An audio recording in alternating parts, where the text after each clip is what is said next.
¿Ya conoces las publicaciones del Centro Olof Palme? Te invitamos a conocer las relaciones internacionales en el siglo XXI. Escrito por Walter Astia Burgos y María Cristina Rosas. En 15 capítulos aprenderás sobre todo lo relacionado entre relaciones internacionales e historia, guerra y paz, geopolítica, teoría, derecho internacional, política exterior, diplomacia, negociaciones internacionales, tratados internacionales, organismos internacionales y muchos temas más. Adquiere ya las relaciones internacionales en el siglo XXI. Envíanos un mensaje a través de nuestras redes sociales para adquirir esta y otras obras del Centro Olof Palme México. Contáctanos hoy mismo.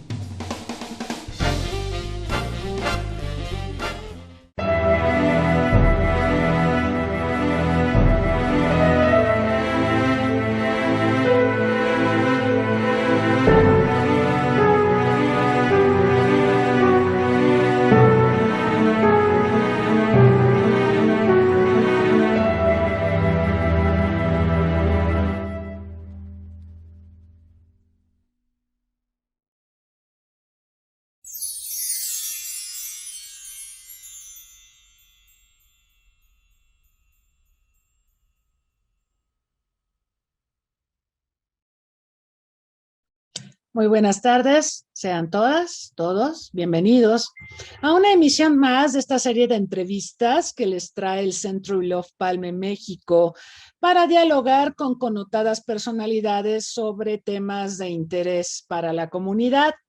El día de hoy estamos muy contentos de recibir en este marco de los 200 años de relaciones diplomáticas entre México y Estados Unidos a Silvia Núñez García, amiga, colaboradora. Ella cuando estuvo al frente del CISAN, pues fue instrumental para que negociáramos entre el Centro Olof Palme y el CISAN un convenio de colaboración que ha sido sumamente fructífero e importante para ambas instancias. Silvia, bienvenida, un placer tenerte aquí y pues muchas gracias por tu tiempo y disposición.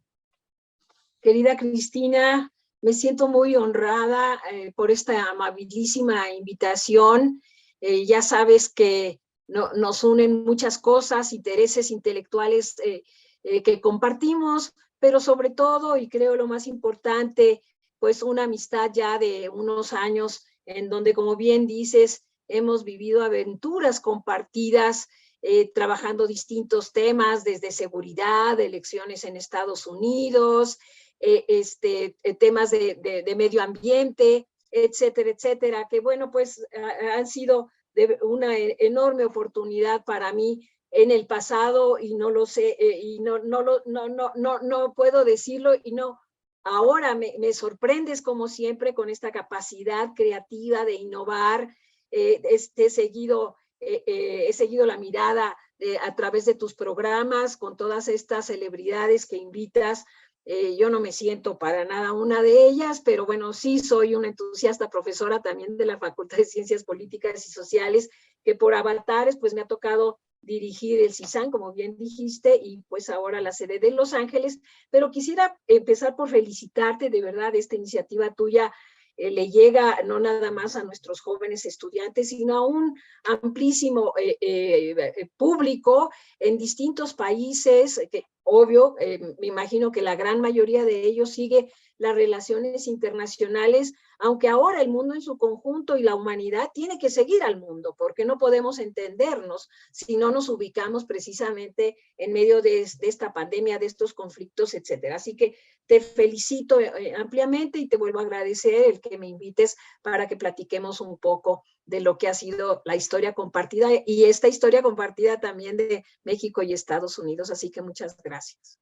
Muchas gracias, Silvia. Un gusto siempre. Y este reencuentro también lo celebro mucho. La pandemia sin duda influyó mucho para distanciar a las comunidades, pero esto potenció a tecnologías de la información y la comunicación que ahora hacen posible que tengamos estos encuentros. Lo celebro verdaderamente y quiero comentarle a nuestro público que nos acompaña aquí en Zoom y a quienes nos están siguiendo en Facebook Live que pueden formular preguntas y comentarios para nuestra invitada. Antes de comenzar con la entrevista, me voy a permitir presentar algunos datos curriculares de Silvia Núñez García. Actualmente ella dirige la sede de la UNAM en Los Ángeles, California. Desde 1989 se ha desempeñado como investigadora del Centro de Investigaciones sobre América del Norte, el CISAN, que estábamos mencionando, de la misma UNAM, institución que dirigió de septiembre de 2009 a agosto de 2017. Ha sido distinguida como vicepresidenta de la Asociación Mexicana de Estudios Internacionales, la AMEI. Su especialidad son las relaciones políticas México-Estados Unidos, la política interna de Estados Unidos, la desigualdad social y de género en América del Norte, así como la migración y los procesos electorales en Estados Unidos. Catedrática de la División de Relaciones Internacionales de la Facultad de Ciencias Políticas y Sociales de la UNAM, cuenta con estudios de posgrado en sociología por la misma institución. Ha sido reconocida como investigadora asociada al Center for Latin American and Caribbean Studies de la Michigan State University y realizado estancias de investigación en instituciones de prestigio internacional como Georgetown University, la Jawaharlal Nehru University en India y la International University of Languages and Media de Milán, Italia. Asimismo, fue distinguida como Fellow del Woodrow Wilson International Center for Scholars de los Estados Unidos en 1999. Entre sus múltiples publicaciones se incluyen la coedición del libro Canadá y México durante la era Harper, reconsiderando la confianza, en 2017. El artículo Current Challenges of the U.S.-Mexico Relations en Beijing en el Journal of Latin American Studies, y su obra más reciente, la edición del libro La presidencia de Donald Trump, contingencia y conflicto. Pues estamos ante una persona muy conocedora de las relaciones entre México y Estados Unidos y las relaciones norteamericanas. Y bueno, yo quisiera comenzar pidiéndote una valoración. Yo sé que es difícil, pero es necesario tener estas miradas respecto a lo que ha sido la relación bilateral México-Estados Unidos y en qué punto nos encontramos actualmente. Ya posteriormente hablaremos de áreas de oportunidad y por supuesto del trabajo que tienes ahora al frente de la UNAM Los Ángeles, que sin duda es de extrema importancia en una región donde la comunidad mexicana es abundante. Pero, ¿cuál sería tu valoración? Una respuesta así a bote pronto de cómo ha sido esta relación y en qué punto nos encontramos actualmente, Silvia. Mira, yo diría que la relación ha sido una relación de claroscuros, marcada por muchas contradicciones, que ha tenido, como lo dije, capítulos de una muy buena interlocución con Estados Unidos y periodos muy graves y serios en términos de los vínculos que deberían de alguna manera normar a esta relación. Creo que sobre todo a los que nos hemos dedicado a estudiar esta relación, que ya somos varias generaciones, todo esto, como tú sabes, comenzó en el caso de los mexicanos, porque quisiera yo centrarme en la academia mexicana estudiando Estados Unidos, porque la historia de los estadounidenses siguiendo la historia de México tiene otras características, ¿no? Yo puedo decir de entrada que nos llevan mucha ventaja. Han estudiado a México y tienen grandes instituciones que siguen a México, pero bueno, nuestra historia es más corta, empezó en la época de don Daniel Cosío Villegas, y todo esto arranca a partir de dos disciplinas que me parece fundamental subrayar aquí. Una es la historia, los historiadores precisamente contando esta historia, ¿no?, de los encuentros y desencuentros de México con Estados Unidos, y al mismo tiempo los abogados. ¿Por qué los abogados? porque como tú bien sabes, porque eres una internacionalista de cepa, cosa que yo no lo soy porque yo soy un accidente de la sociología, brinco a las relaciones internacionales, pero bueno, los abogados son los que han llevado de alguna manera la punta de lanza de las relaciones internacionales, ¿no? Por el tema de todos los temas, por el tema de toda la agenda, de toda la diversidad de temas que se tienen que tratar con los distintos países, no se diga en la relación de México con Estados Unidos, con una frontera de más de 3,000 kilómetros, ¿no? De territorio que compartimos. Entonces, esa sería, de alguna manera, la manera más sintáctica, formas, de decirte cómo es que califico esta relación, ¿no? Una relación de claroscuros, una relación pendular. Pareciera que a veces estamos más cerca y a veces más lejos. Ahora, cuando leía tu semblanza curricular, veía estos textos que has publicado de manera más reciente, entre los muchos que has publicado. Y tienes uno sobre la era Harper, que fue bien complicada en la relación México-Canadá. Y luego el de Trump, ¿no? Que creo que fue un momento extremadamente difícil en la relación bilateral y creo que todavía no nos recuperamos del todo en la era Biden. ¿Tú consideras, Silvia, que en México todas estas generaciones que nos hemos dedicado al estudio de Estados Unidos, los historiadores, los abogados y otras tantas disciplinas, sí. tenemos Los economistas. Bueno, sobre todo, ¿no? Ahora con el TMEC y toda esta interdependencia comercial, financiera que tenemos. ¿Consideras que tenemos un conocimiento apropiado de Estados Unidos en el momento actual? Mira, sin lugar a dudas, hemos venido desarrollando un enorme expertise en lo que es la relación de México con Estados Unidos.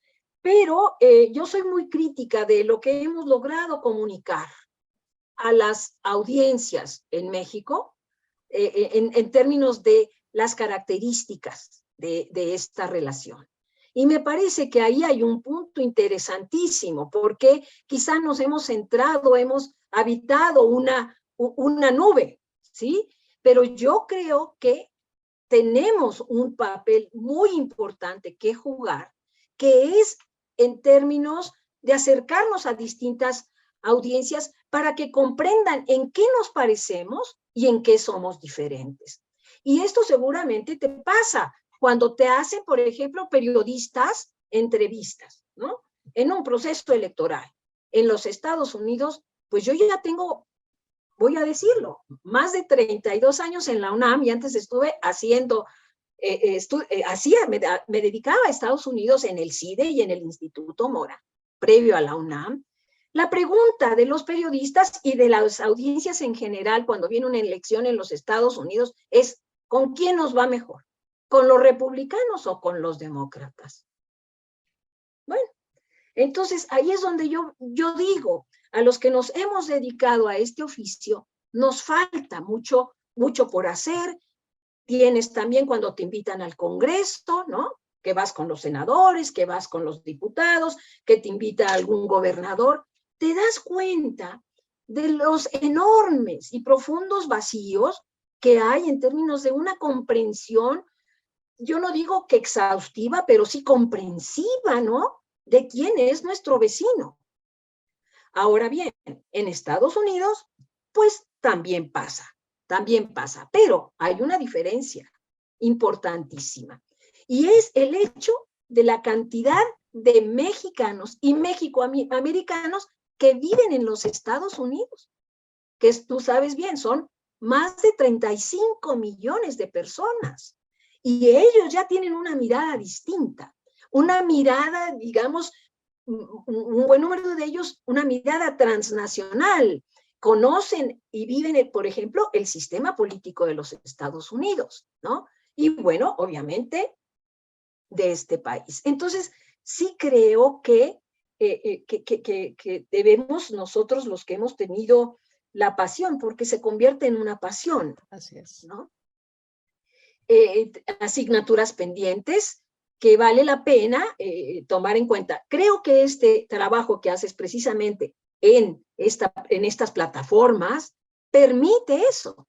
Y yo creo que es una enorme virtud. vuelvo a felicitarte por esto, es un compromiso muy grande que tengas a un invitado cada semana. Esta semana no ha sido por semana, ya vi lo que hiciste también en relación a los 200 años, que ahí hay muchas cosas que contar, y yo sigo insistiendo, lo he dicho públicamente, el tema de las mujeres es un gran ausente en estos 200 años. Hay que buscar, ¿no? Hay que buscar esta diversidad, ¿no? Y a las mujeres, pues casi es una aguja en un pajar. Por ahí acabo de publicar un artículo en este sentido, que me parece que nos permite advertir hacia dónde es que debemos poner atención, ¿no? Y en ese tenor, enriquecer las aproximaciones que hemos venido generando con el paso del tiempo en relación a esta,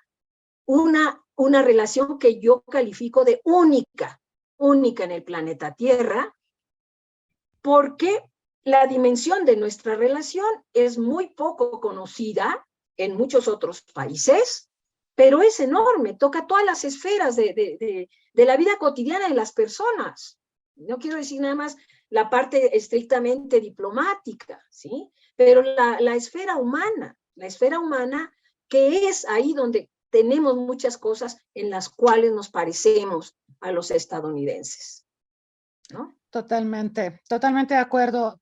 Primero, lo que mencionas de mujeres, es un tema ausente en estas conmemoraciones de los 200 años, pero en muchas otras actividades, foros y espacios. Entonces, es un tema que sin duda tenemos que seguir tratando, seguirlo empoderando e insistir en la importancia de esta dimensión de género, pero sobre todo mirando a mujeres.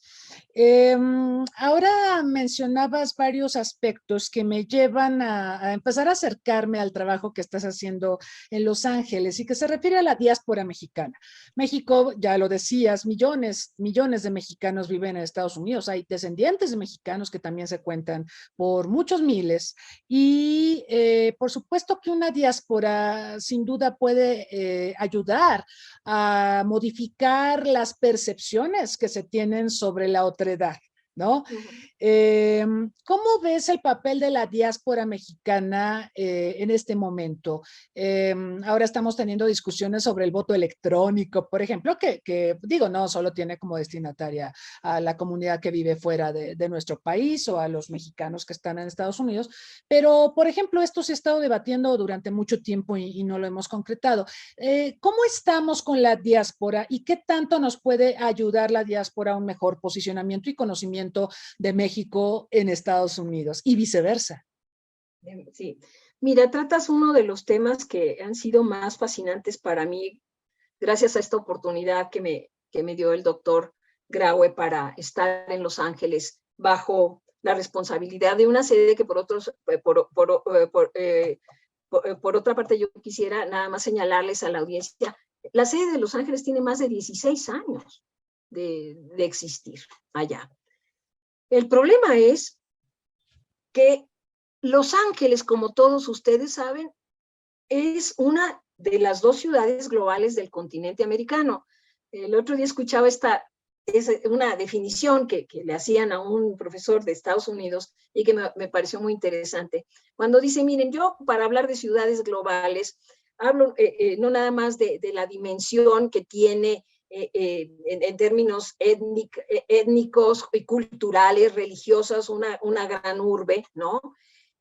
Demográficos, pero sobre todo en el tema de conectividad humana, es decir, donde existe la posibilidad que los seres humanos tomen un avión y lleguen a todos los confines, a todos los continentes.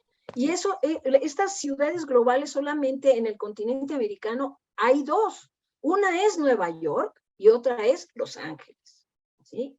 Entonces, es una ciudad global que te permite una mirada muy intensa a lo que está ocurriendo en la actualidad en los Estados Unidos y en el mundo en su conjunto, ¿no? Al mismo tiempo de ver cómo ve el mundo, el ícono de Los Ángeles. Después, si quieres, platicamos de eso. Plagada de contradicciones y ahora viviendo un proceso de desigualdad lacerante a raíz de la pandemia y de todo el tema de cómo está funcionando en la actualidad la economía de los Estados Unidos con unos niveles de inflación que, como bien sabes, van más allá del 8.5%. Sí, terrible. Pero me preguntabas de la diáspora.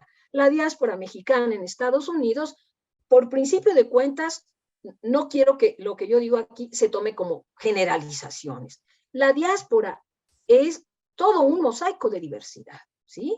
Altamente estratificada. Cuando hablamos a nivel de clases sociales, pues vemos, por ejemplo, que en ciudades como San Antonio ha habido y cada vez hay una mayor concentración de mexicanos con un altísimo poder adquisitivo, porque se fueron allá porque son grandes inversionistas o porque definieron por la inseguridad que existe en muchas ciudades de nuestro país, bueno, que era mejor emigrar a aquellas latitudes. Hay un sector también muy importante de clase media, ¿verdad? Y obviamente en los sectores que podríamos mencionar de clase trabajadora. Tienen distintas perspectivas de lo que es esta relación, la viven de una manera distinta, obviamente, pero lo que yo he podido notar es que con el paso del tiempo, lo que sí ha logrado la cultura política de los Estados Unidos es permear a nuestras comunidades y hacerles comprender la importancia que tiene organizarse, la acción colectiva. Y esto lo puedes tú visualizar a través de el sinnúmero de clubes de paisanos, sí, ¿no? Que se reproducen permanentemente en los Estados Unidos y que lo que buscan, bien lo dijiste tú, usaste la palabra empoderamiento, ¿verdad? Es eso, la defensa de los intereses de estas comunidades adentro de los Estados Unidos, y como muchos de ellos ya han logrado transitar a la ciudadanía estadounidense, pues ahí lo que tenemos es que se han vuelto muy críticos de la situación política de nuestro país. ¿Por qué? Porque acá viven muchos de sus familiares. Así es. Están permanentemente, y porque bueno, sabemos que además aportan las remesas, ¿no? Claro. Claro. Pero son muy críticos de cómo se maneja también por parte de los gobiernos mexicano y estadounidense esta relación. Hay un descontento particularmente significativo porque en México se desapareció este programa tan relevante en su momento del 3x1. Tú lo conoces bien. Sí. Y se desaparece, entre otras cosas, porque los señalamientos que se hacen es que había corrupción dentro de este programa, y ellos se han sentido, y creo que con mucha razón, ofendidos, porque bueno, no habrá habido, y como existen en los organismos humanos defectos, y hay defectos y virtudes, y efectivamente puede encontrarse corrupción, pero no se puede generalizar, y lo que tenemos es que como resultado de eso están muy descontentos porque ellos quisieran seguir con un programa de esta naturaleza que logró beneficiar a muchas comunidades de sus parientes en México, ¿no? Te pongo nada más un ejemplo. Entonces, yo la veo así en su conjunto, yo podría decir, como en un momento particular de efervescencia, de toma de conciencia, ¿no? De cuál es su realidad en los Estados Unidos, pero cuál es la dolorosísima realidad de México, ¿no? Porque así la ven. Y al mismo tiempo, digamos, la generación que pertenecen a mi generación están plenamente satisfechos de que gracias a que dieron el paso y emigraron a los Estados Unidos, sus hijos han podido ser educados, y ahí es donde viene un fenómeno también interesantísimo. No todos estos jóvenes nacieron en Estados Unidos, algunos son jóvenes DACA, por cierto. Cierto. Pero bueno, otros ya nacieron, otros de los hijos de esta generación ya nacieron en Estados Unidos y han logrado educarse en muchas ocasiones, en las mejores universidades de los Estados Unidos, pasando por su formación en un colegio comunitario. Entonces, el observar esto ha sido para mí un fenómeno interesantísimo. Demandan muchas cosas de la Universidad Nacional en términos de apoyo, precisamente, sobre todo a las comunidades de paisanos más vulnerables, porque hay también un enorme ejercicio de solidaridad al interior de esta diáspora por aquellos que están allá y que tienen pues unas situaciones difíciles de precariedad, ¿no? Los recién llegados. Entonces, la verdad es que el trato con ellos, hay un organismo con el que trabajamos muy de cerca, que se llama Fuerza Migrante, que está en todos los Estados Unidos. Están apoyando mucho el tema de la educación de los paisanos, pero piden incluso programas educativos para espacios informales. Y tú dime, ¿en qué momento nosotros discutimos llevar la educación a los espacios informales? Son grandes temas, Cristina. Sí. Son grandes temas, ¿no? Entonces, eso ha permitido que yo tenga una mirada muy de fascinación, ¿no? Claro. Porque además es muy fácil identificar entre muchos de ellos un cariño y una admiración por ambos países. Y yo digo, se puede. Y ahí es donde debería estar la apuesta del futuro de esta relación. Mientras no logremos admirar al otro, es muy difícil. Podemos simpatizar, ¿sí? Pero esa admiración sí es posible. Y es posible cuando ves las vidas, el recorrido de muchos de estos personajes. Ahora hay, entre ellos, ya también un número interesantísimo de gente que empezó, que llegó allá sin papeles y que son ahora empresarios exitosísimos. Sí. Y ellos exigen que demos a conocer sus historias de éxito. Porque lo que oímos en México es siempre, bueno, es que seguimos teniendo migrantes vulnerables en los Estados Unidos, migrantes que de alguna manera ven violados sus derechos en aquel país, pero no nos hemos detenido, ¿verdad?, a comunicar en México las grandes historias de éxito y cómo ellos abrazan su mexicanidad al mismo tiempo que su ciudadanía estadounidense. Claro. Claro, como pasa con este astronauta de origen michoacano, ¿no? Que sus padres se trasladaron a Estados Unidos, él hizo su carrera, estudió en Estados Unidos y después de mucho insistir porque no lo logró a la primera, fue seleccionado como astronauta, ¿no? Y como esa historia, hay un montón de historias de éxito que no están visibilizadas, pero que hablan de toda esta evolución que ha tenido la relación. No, me acuerdo mucho de textos sobre historia de la relación México-Estados Unidos que hablaban de que con la pérdida del territorio, la nueva frontera cruzó a los mexicanos, ¿no? Y de ahí tenemos el fundamento de muchas cosas que han pasado. A continuación, mencionabas a San Antonio. San Antonio me parece fascinante porque incluso desde los tiempos de la Revolución, ¿no?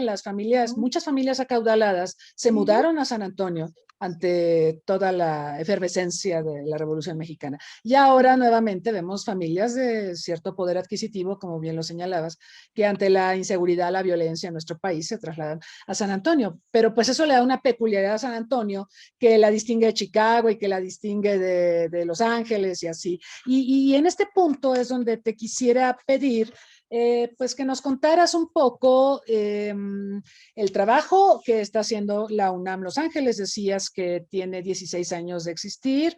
Tenemos una red de la UNAM en este proceso de internacionalización en Estados Unidos y en diversas partes del mundo, pero bueno, además la UNAM Los Ángeles tiene un centro de estudios mexicanos. Entonces, respecto a Chicago, respecto a San Antonio, respecto a las otras sedes, cuéntanos qué es lo que hace y lo que distingue a la UNAM Los Ángeles, Silvia. Bueno, mira, te voy a decir, es la única que tiene alas y que con estas alas abraza el mundo, por principio de cuentas. Es la única que tiene un ángel. Yo lo digo, y un ángel porque la composición de nuestras comunidades ahí es verdaderamente la parte más sobresaliente, ¿no? Nos dedicamos a lo que hacen las otras sedes en Estados Unidos y en Canadá, que es a trabajar mucho con nuestro mosaico de comunidades, ¿no?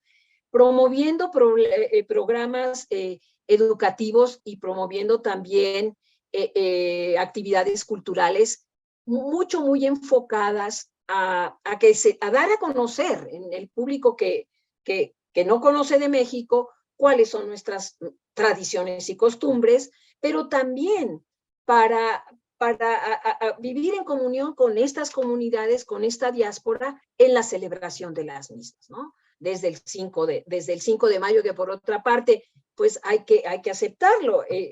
Se celebra ahora, es un día de una connotación muy especial en los Estados Unidos y importantísimo no nada más para los mexicanos. Yo digo que muchos latinoamericanos han abrazado el significado que para mí tiene un significado fundamentalmente de aprecio a la libertad. Por eso es tan importante el 5 de mayo, que muchos de centroamericanos, por ejemplo, latinoamericanos, se han sumado a esta, que es una gran fiesta, obviamente liderada por los mexicanos. Pero bueno, no se diga también las fiestas patrias y otra fiesta muy tradicional, que es la celebración del Día de Muertos, en donde en el caso particular de Los Ángeles, pues tenemos una celebración que para mí también es objeto de una mirada muy particular por lo que ahí sucede. Se lleva a cabo en un cementerio este cementerio se llama Hollywood Forever. Es un sitio que visitan los turistas. ¿Por qué? Porque ahí hay muchos artistas de estas celebridades de Hollywood que ahí descansan en paz, ¿no? Y ahí se hace este festival que a mí, cuando me dijeron que la sede tenía ya una tradición de participar, pues yo dije, bueno, ¿qué estaremos haciendo? Yo decía, pues será más que nada un Halloween. En fin, el año pasado, que fue el primer año que me tocó organizar lo que nosotros hacemos, y ahorita te digo qué hacemos, fui la primera sorprendida, de verdad.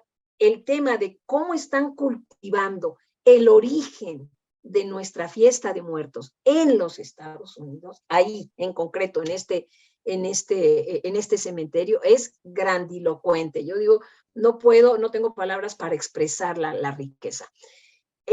Se invitan a todos los clubes de paisanos, pero también a escuelas, a empresas, a que monten sus altares de días de muertos.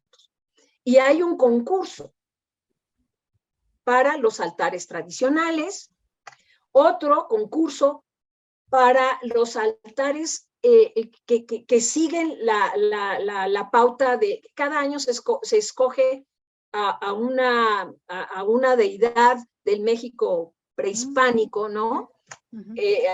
Para que sea la figura central de la celebración del Día de Muertos. El año pasado fue la serpiente emplumada. Este año Mayagüel va a ser.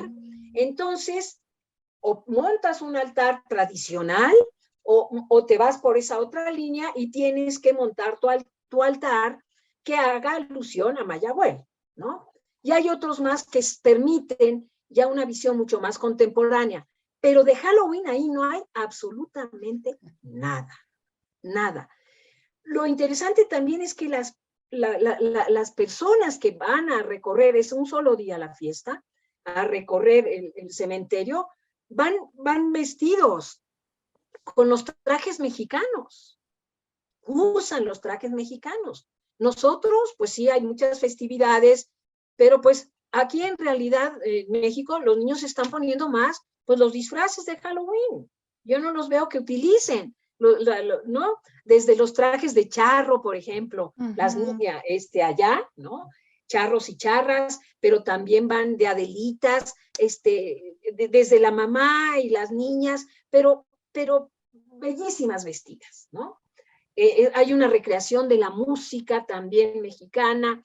Entonces, para mí fue vivir un espectáculo verdaderamente extraordinario, muy bien pensado, claro, porque al mismo tiempo, bueno, el entrar ese día a vivir esta fiesta, pues tiene un costo, no es gratuita, el cementerio es un cementerio privado, pero con nosotros lo que hacemos es que han invitado a la universidad para atraer a nuevos grupos de paisanos, ¿no?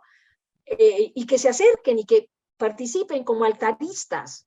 Entonces, esto nos ha permitido una interlocución muy, muy cercana con nuevos grupos de comunidades mexicanas. Claro. Y el año pasado que participamos, pues nos quedamos más que fascinados porque uno de los que fueron en el grupo de UNAM, los que participan con nosotros no tienen que pagar una inscripción, entran y nos dan, haz de cuenta, 15 lotes para que monten altares. Excelente. Y ganaron, ganó el primer premio como altar tradicional un grupo de connacionales que forman la Federación Oaxaqueña de Santa Mónica, y ganaron el premio principal. El altar es bellísimo, lo hicieron con puras frutas, Cristina. Ay, qué con puras frutas. Una cosa verdaderamente maravillosa. Entonces, ha sido para mí también en esa parte de qué hace la UNAM en el acompañamiento, sí. Algo para mí, he vivido una curva de aprendizaje fascinante, ¿no? De cómo nuestros connacionales están reproduciendo, pero vigilando, ¿no? Que nuestras tradiciones, el gusto por la música del mariachi es otra, hay cantidad de festivales de mariachi, talleres de mariachi para los jóvenes, ¿no? Que dan cuenta de la revaloración que este tránsito permite, ¿no?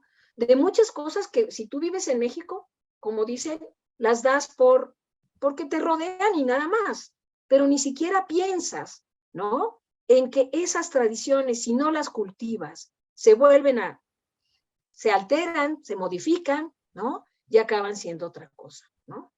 Un producto que se vende nada más. Entonces, esa es la parte también que hacemos, pero toda la agenda educativa de la UNAM es muy amplia, estamos promocionando permanentemente el bachillerato en línea, las licenciaturas en línea, ahora el examen viene pronto para nuevo ingreso en las licenciaturas, el examen es un examen presencial que se hace en las sedes que tiene la UNAM en los Estados Unidos, y luego, bueno, los que aprueban el examen, pues entrarán a cursar en línea sus licenciaturas. Tenemos permanentemente talleres de apoyo a estos grupos de migrantes, sobre todo a los más vulnerables. Los que más nos ocupan son de educación financiera, que es un tema muy relevante para ellos. Otro más de introducción al e-commerce, porque ahora con la pandemia, pues muchos han estado buscando a ver de qué manera pueden abrir, incursionar en el e-commerce, y también de asesoría legal para que ellos, y que eso cruza obviamente con el tema también migratorio, requieren de un enorme backup legal, porque en muchas ocasiones tienen una serie de problemas legales que dejaron en México, por ejemplo, cuando les han dejado una herencia en México, o si les dejaron pues una propiedad, o una cantidad de temas, o si son parejas que están ya divorciadas o no divorciadas, pero que uno está allá y otros hijos se quedaron en México. Entonces, estos temas legales son incontables en realidad, los cuales ellos están siempre demandando que se les ayude, apoyo para tener un poco claridad de por dónde mover sus asuntos.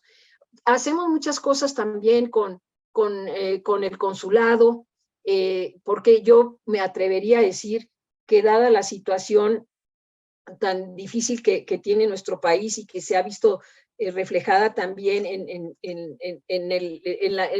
la escasa dinero, digamos, el presupuesto, sí. Exacto.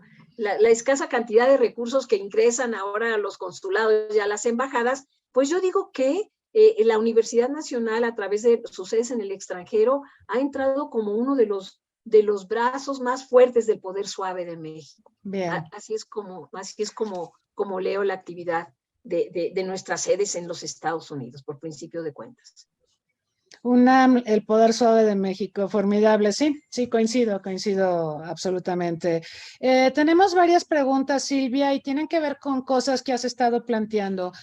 Hablaste de la pandemia y de lo difícil que fue en Los Ángeles. Bueno, en general en todo Estados Unidos, en Nueva York fue espantoso en algún momento.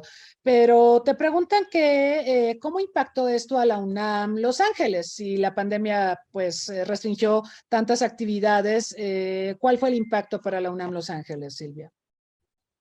Bueno, también es importante que les diga que en qué consiste la UNAM Los Ángeles. Nosotros somos una oficina de representación, somos un hub para articular distintas actividades, muchas de las cuales también tienen que ver con el intercambio de México hacia Estados Unidos, ¿no? Recibimos estudiantes que van sobre todo a cursos intensivos de verano o de invierno de inglés, que lo hacen a través, les llamamos verano e invierno Puma, que lo hacen a través de nosotros, pero que lo tenemos en alianza con la universidad, con Cal State Long Beach. Entonces, lo que sucedió es que, bueno, nosotros obviamente somos un grupo de 6 colaboradores en total. Uno se dedica al tema de la difusión y de los medios, de usar las redes sociales y de estar permanentemente informando qué actividades tenemos, ¿no? De todo tipo, culturales o educativas, ¿no? Pero tenemos una coordinación de español y una coordinación de inglés. La enseñanza del español y del inglés son 2 también de las fortalezas de nuestra sede en Los Ángeles. ¿Por qué? Porque el inglés que nosotros promovemos es a través también de una plataforma online que es muy barato, se les cobra $25 al año para que puedan aprender inglés en línea con todos los niveles, y luego ya tenemos otros de pronunciación y demás. Y hemos visto que nuestros paisanos, pero gracias a la pandemia, estos cursos también se empezaron a notar y a visibilizar en México, y también ahora tenemos mucha gente, estudiantes de México que están en nuestra plataforma de aprendizaje del inglés, pero notamos que nos siguen para el aprendizaje de inglés en la plataforma, no nada más porque es en realidad barato, sino por la confianza de que somos una institución mexicana en donde toda la información se las podemos dar en español, ¿sí? Y ahí, bueno, pues se sienten como más en casa. Aprender inglés es como aprender inglés más en tu casa que tocar la puerta de una institución que solamente te van a hablar en inglés. Entonces, nos ha ido muy bien con las clases de inglés en línea. Y las de español han sido también un enorme acierto. Y en la pandemia, vuelvo a insistir, también tuvimos que empezar a desarrollar cada vez más un mayor número de talleres y cursos del aprendizaje del español, porque hay una enorme demanda de aprendizaje del español en los Estados Unidos. Cristina, los datos apuntan a que para el año de 2050 Estados Unidos será el país número 1 en el mundo de hispanoparlantes. Wow. De hispanoparlantes. Y creo que California está apuntalando el bilingüismo de una manera interesantísima. ¿Por qué? Porque muchos ahora ya saben que aprendiendo, las comunidades que hablan el español en los Estados Unidos siguen creciendo enormemente. Tienen un mayor poder adquisitivo que hace unos años. Por lo tanto, son generadoras de empleo, demandan muchos servicios, ¿no? Y entonces, muchos de los anglos ya observaron que si ellos son bilingües, tienen más opciones para abrir negocios, pero también para conseguir un mejor empleo.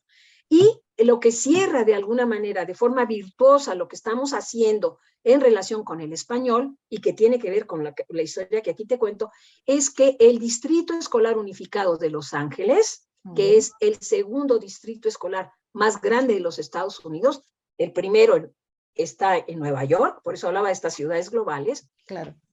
está en una gran demanda de tener cada vez más profesores en español, ¿sí? No nada más para que enseñen correctamente el español, porque lo que han tenido que hacer es improvisar. Gente que habla español y que da clases de español, pero eso no te hace un maestro, ¿no? Entonces nos han pedido que nosotros capacitemos a sus profesores de español, pero que además los certifiquemos, porque se dan además materias en español. Claro. Entonces, esta alianza ha sido también para nosotros ha representado una enorme oportunidad, una gran responsabilidad, y bueno, pues también estamos dando la batalla en la enseñanza y la certificación del español, tratando de competir con quien pues ha tenido históricamente ha concentrado el poder en este tema, que ha sido el Instituto Cervantes. Pero el español que se habla en los Estados Unidos, pues no es el español de España. Entonces, esa es otra de las tareas. Entonces, somos un equipo pequeño, trabajamos en línea, estamos ahora ya en la oficina, tenemos ahí un auditorio, Cristina, para cuando quieras que organicemos algo presencial o híbrido, porque podemos hacer las dos cosas, un pequeño auditorio ahí en el edificio donde estamos. Estamos en el mero centro, en el centro histórico de Los Ángeles, y además nuestras oficinas están dentro de un edificio que también ha hecho historia en términos de la defensa de los migrantes, en Maldev, en el edificio de Maldev, ¿sí? Entonces, pues nuestro compromiso es, se respira, la sede respira este compromiso que he tratado yo de dibujarles, pero no tuvimos afortunadamente ninguna baja de nuestros compañeros ni sus familias a lo largo de la pandemia. Así que pues hemos sobrevivido y nos ha ido bien, porque nos hemos tenido que obligar a transformar, y nuestro quehacer pues ahora reviste mayor complejidad, porque tenemos ya que regresar, tenemos muchas cosas presenciales y tenemos que combinar con toda esta nueva orquesta. Justo lo que comentábamos antes de empezar la entrevista, ¿no? Cómo lidiar con el regreso a actividades presenciales, pero lo virtual no lo dejamos porque sí nos da muchas oportunidades. Y es muy interesante esto que mencionas de la experiencia de ustedes al potenciar las oportunidades que genera la pandemia, ¿no? Y esto de usar las plataformas en línea, donde se encuentra que hay un mercado tanto para el estudio del idioma inglés como para el conocimiento de la lengua española. Mencionaste también un tema que ha sido recurrente. Yo he tenido el honor, el gusto de entrevistar a titulares de la UNAM en el Reino Unido, en Sudáfrica, en China, y siempre sale a relucir el Instituto Cervantes, y lo digo con todo cariño y respeto para el Instituto Cervantes, pero yo creo que ahí hay una ventana de oportunidad impresionante para México, porque Instituto Cervantes es España. España son 40 millones de habitantes, nosotros somos el triple de población que España, y ellos hablan un español distinto del nuestro. Entonces yo creo que Los Ángeles puede ser una suerte de hub por la cantidad de mexicanos o personas de origen mexicano que ahí residen, Silvia. Y mira, en el español nada más deja que te diga algo muy interesante, hablando de estas distintas generaciones. La generación de los que somos padres y tenemos hijos jóvenes, o ya hijos adultos, están muy preocupados porque muchos de esta segunda generación no hablan el español o lo hablan muy mal. Entonces nos han insistido mucho en que promovamos estos cursos que se les llama para hablantes de origen, español para hablantes de origen, ¿no? Porque, bueno, sus padres tienen en gran aprecio nuestro español y quieren que sus hijos hablen correctamente el español, ¿no? Claro. Silvia, te preguntan, ¿cómo puede la UNAM Los Ángeles, es puntual la pregunta, ayudar a superar los estereotipos que existen sobre los mexicanos en Estados Unidos? Pues multiplicando cada vez más las actividades que pudieran contrarrestar este asunto. Y creo que ahí tenemos asignaturas pendientes importantísimas. Sí. Tenemos que, aunque tenemos y trabajamos también con universidades que están asentadas en California, por eso mencioné a Cal State Long Beach, trabajamos con Northridge también, tenemos un consorcio que ahora se está reactivando mucho con el sistema de la Universidad de California. La parte, digamos, en donde cae nuestra alianza con ellos es a nivel de posgrados y de colaboración para generar nuevas investigaciones. Creo que generar nuevas investigaciones conjuntas es precisamente una de las posibilidades que tendríamos que apuntalar para la construcción, porque los estereotipos existen en ambos sentidos. Así es. ¿no? De uno y de otro lado. De uno y de otro lado. No podemos decir que nada más los de allá tienen un determinado estereotipo de lo que es el mexicano. Acá también, desde la manera en la que nos expresamos, de qué son los gringos, ¿de acuerdo?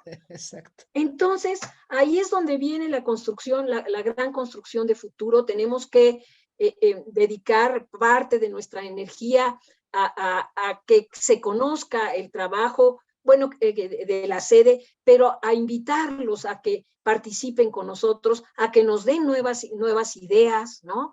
Y a que transformemos de manera conjunta una relación que a todas luces creo que corresponde más a la sociedad civil de ambos países que a los gobiernos. Y creo que eso es lo que no hemos hecho. Tenemos que ciudadanizar la relación de México con Estados Unidos, porque estos vaivenes políticos que se dan y se seguirán dando en uno o en otro país, simple y sencillamente, lo único que han venido a hacer es a generar y a multiplicar en muchas ocasiones los estereotipos y no se digan los conflictos, ¿no? Claro. Entonces, creo que para mí ese es uno de los grandes retos, y yo esperaría que la vida me dé tiempo de apuntalar.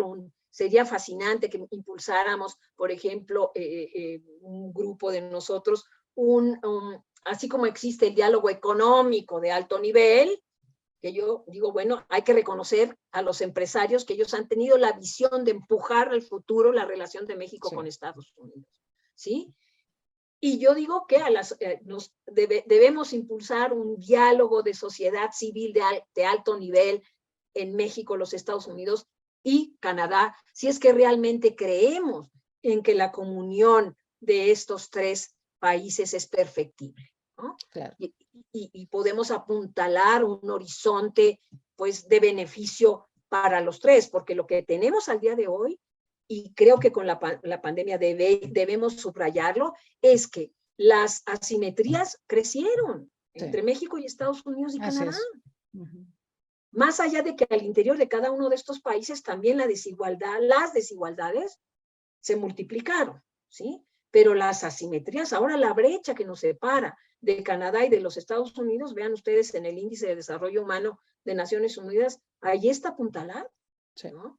Y nacimos para vivir juntos.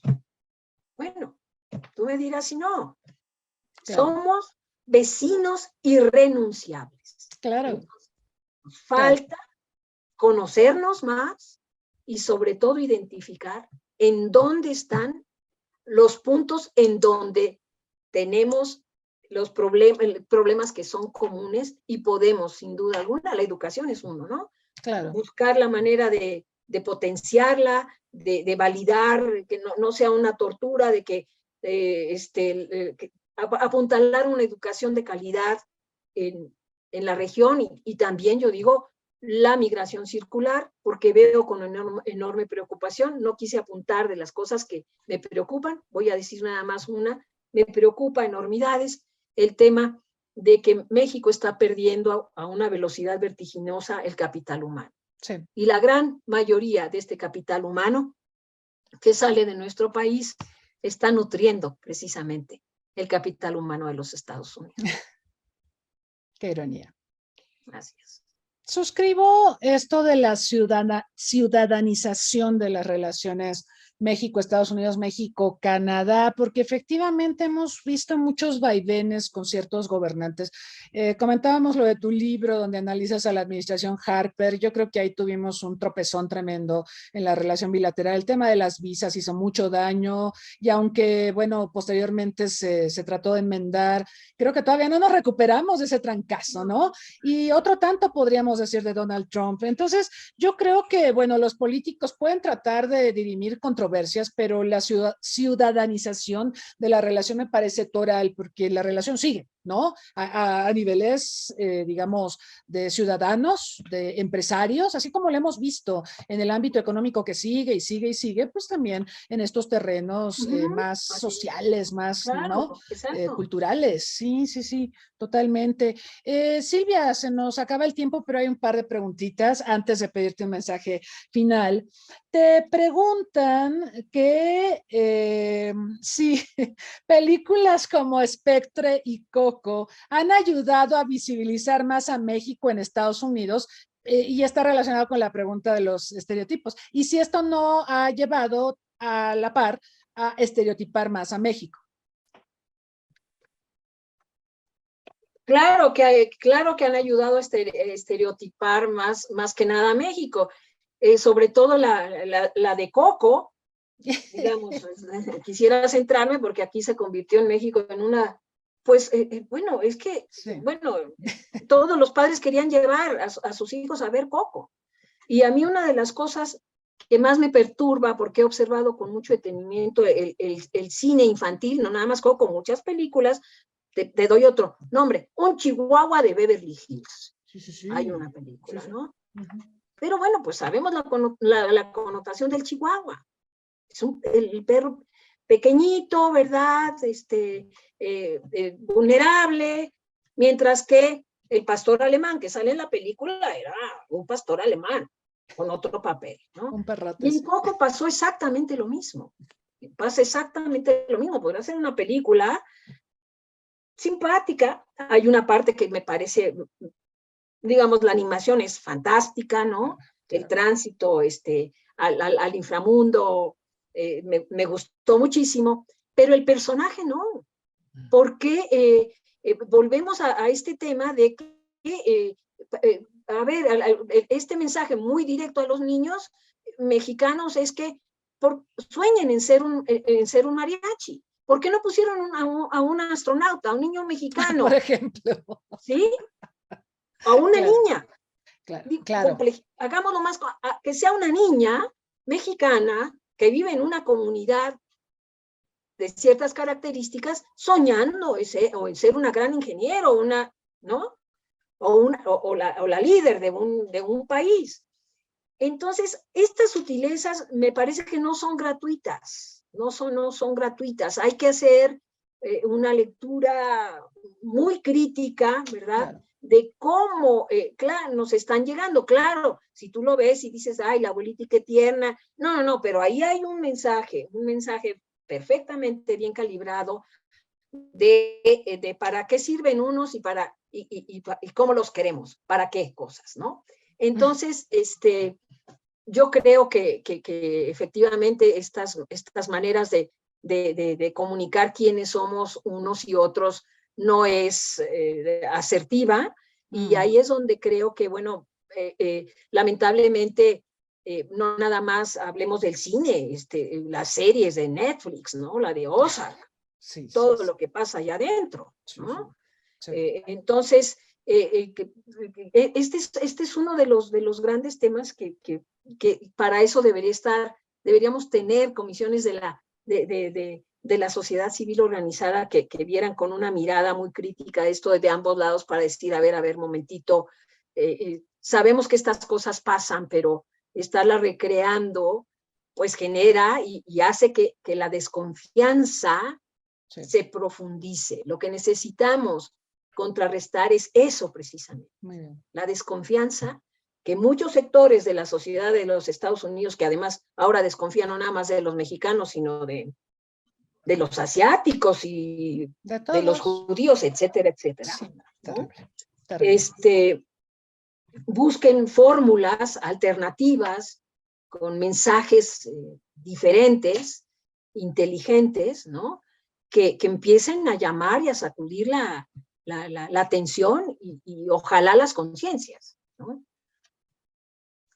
Claro, sí, sí, coincido. Recordé ahorita que te escuchaba a Speedy González, todo el estereotipo, bueno, lo tuvieron que eliminar porque pues ahí todo el mundo protestó. O todas estas series de narcos, ¿no? Pareciera que todos los mexicanos somos narcos, a juzgar por esta narrativa, ¿no? Es muy terrible, efectivamente. Y digamos, nuestras industrias culturales pues no están en condiciones de contrarrestar a la avasalladora, aplanadora del entretenimiento de Netflix o todas las industrias del entretenimiento de Hollywood, ¿no? Lamentablemente. Pero bueno, aquí es donde la educación tiene que jugar un papel más decisivo y la sociedad civil, ciertamente suscribo lo que comentas. Te preguntan sobre el papel de Kamala Harris actualmente en la relación entre México y Estados Unidos, puesto que ella fue legisladora en California y conoce a la comunidad mexicana y sin embargo hay esta impresión de que ella ha quedado a deber. A ver, Silvia, ¿qué piensas? Sin duda ha quedado a deber. También creo que las expectativas que nos hicimos muchos de lo que podía pasar con este binomio, ¿no? Juventud, vis a vis experiencia, masculino, femenino, ¿no? No se sucedieron, no se van a suceder, esto no, ya nos quedó claro historia, que no.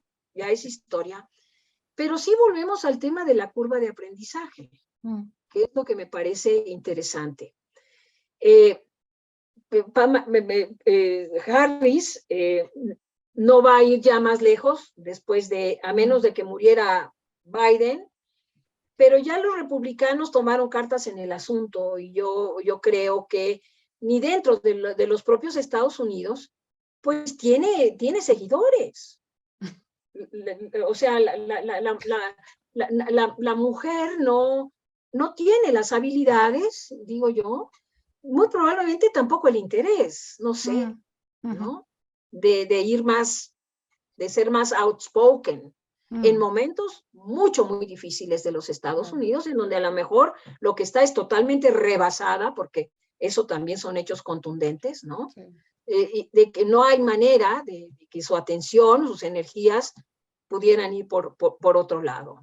Eso es un poco lo que quisiera yo decir, pero la decepción es también allá, ¿eh? Así que no es una cosa que se haga nada más una lectura desde México, no, pues es lo que es. Estados Unidos internamente está en un momento, para mí es un verdadero parteaguas, una división profunda y frente a un escenario político de una incertidumbre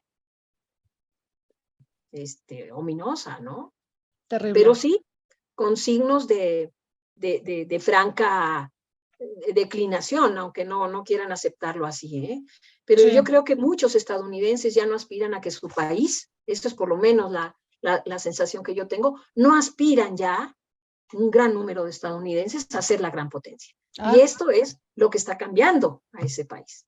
Los propios estadounidenses no quieren más a sus hijos en los ejércitos, no los quieren. No los quieren de activos en el ejército. ¿Por qué? Si ahora hay nuevas tecnologías, ¿por qué mandar a nuestros jóvenes? ¿No? Y a librar batallas ajenas. La sociedad se ha transformado, pero sigue siendo profundamente individualista al mismo tiempo. Sí, eso es muy marcado. No sé qué tanto haya influido el fracaso en Afganistán, esto de que estuviste 20 años en un conflicto armado, no lograste ninguno de los objetivos que te planteaste. Uno era terminar con el terrorismo en la región, no se logró, y el otro era construir la democracia y esto es muy absurdo, ¿no? Hacer de Afganistán una democracia tipo occidental, pues eso menos se logró. Y luego pues te sales, ¿no? Sin haber resuelto absolutamente nada. Regresa el Talibán, es como un déjà vu. Regresaron aquellos por los que tú iniciaste la invasión. No. Yo creo que efectivamente hay una fatiga de la población en torno a este quehacer bélico que además ha desgastado a la economía de Estados Unidos profundamente. Sí, claro, claro, ya, yo creo que muchos estadounidenses, y yo diría, demócratas y republicanos, están ya cansados de decir, bueno, ya no queremos gastar de nuestros recursos, porque es eso, ¿eh? Sí, No de los queremos impuestos. gastar no queremos que nuestros impuestos se vayan a conflictos estériles, en donde no vamos a obtener nada. ¿Por qué? Porque es una mirada también muy inmediatista frente a las cosas, ¿no? Inmediatista, a diferencia de la mirada que tiene China y que tú conoces perfectamente bien, esa triple de corto, mediano y largo, pero mi corto está relacionado con el largo, eso no lo veo yo en Estados Unidos, Sí, ¿no? sí. Eso cambió. Antes sí tenía la mirada de largo plazo, de proyecto de nación, en fin, eso creo que se ha perdido. No sé qué tan grave haya sido lo de Trump, pero sin duda influyó muchísimo para estos declives y falta de... Exacto, pero esta arenga de que antes, yo siento que antes sí se anclaba mucho en el estadounidense, que somos los héroes y digamos, la lanza, somos la punta de lanza para promover la democracia. Eso no, No, eso ya no, eso no, ya es historia. no. Y hay que entender que, pues, los estadounidenses, como sociedad, también se han venido transformando. Sí. Ya no están en más de lo mismo. No sé si coincidas conmigo. Está en crisis la democracia liberal. Lo del 6 de enero del año pasado en el Capitolio, pues eso pone en entredicho que Estados Unidos tiene la mejor democracia del mundo y que este modelo se debe exportar al mundo. Claro que no. O sea, ya nos demostró que está dividido, que está fragmentado, que un presidente en funciones puede violentar a las instituciones. O sea, eso es terrible, Silvia. Entonces, y aunque Biden hizo en diciembre pasado una cumbre mundial sobre democracia, Sí, pues tampoco pegó, ¿no? tampoco. No termina de despegar esta idea porque el que lo está promoviendo, pues internamente demuestra la crisis de las instituciones y la crisis de Así la es. democracia liberal. Sí, también así como esa cumbre de la democracia, pues tampoco la cumbre de las Américas. No, tampoco, no. Entonces sí, de verdad, pero yo insisto, no es tanto el gobierno de los Estados Unidos, no son sus instituciones, yo sí creo que sus instituciones siguen siendo instituciones eh, eh, que la mayoría del pueblo estadounidense sigue defendiendo, pero no tienen ya las nuevas generaciones la misma mirada No. en su relación con el mundo de que solíamos afirmar que era la punta de lanza. Yo creo que es ya otra mirada. Eso Es es muy otra. interesante, eso que planteas, de que los estadounidenses ya no quieren ir a guerras.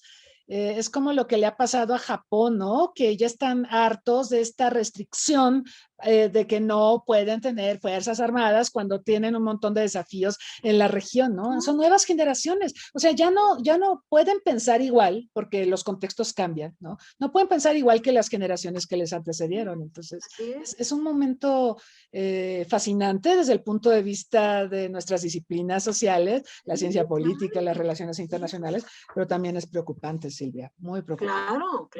Claro, porque no vemos, no hay ni nuevos liderazgos, no alcanzamos a visorar ni en el corto plazo, y eso es, como tú dices, pues un reto enorme, ¿no? Sí, caray. Pero bueno, para terminar, yo te quisiera pedir en una nota de optimismo, pues una reflexión sobre estos 200 años, sobre el trabajo que ustedes han estado haciendo desde UNAM Los Ángeles y pues un mensaje pensando en nuestro público, muchos de ellos estudiantes, académicos, funcionarios. ¿Qué nos diría, Silvia?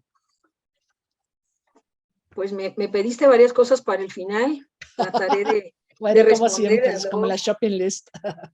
Sí.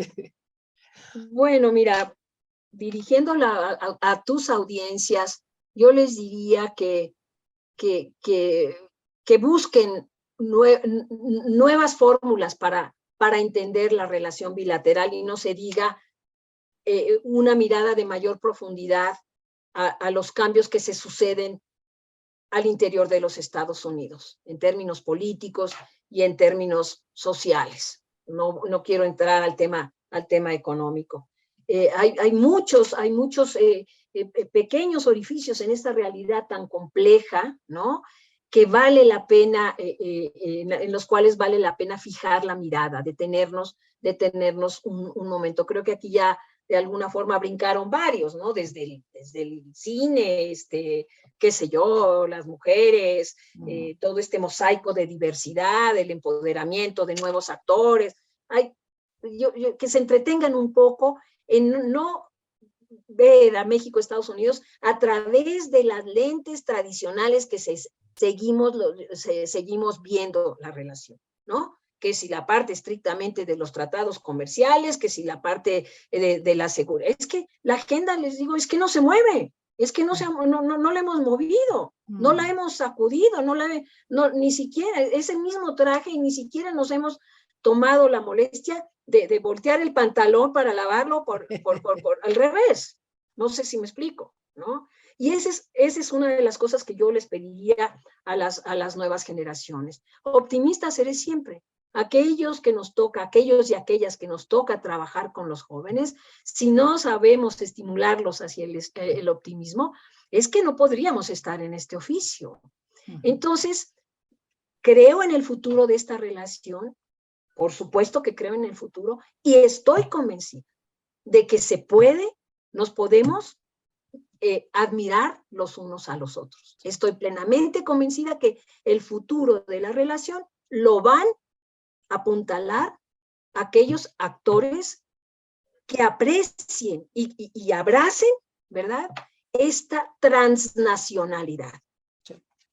Que creo que es parte de la magia, ¿no? Tenemos ya muchas cosas mexicanas, como lo que aquí señalé, la fiesta, vale la pena vivirlas en Estados Unidos para tratar de entender cómo es que se ha transitado y cómo los que están allá logran rescatar de estas, pues, las cosas más virtuosas que aquí hemos venido desdibujando. Entonces, no hay nada escrito, es una relación que tiene que tejerse fino, y esto corresponderá obviamente a las nuevas generaciones.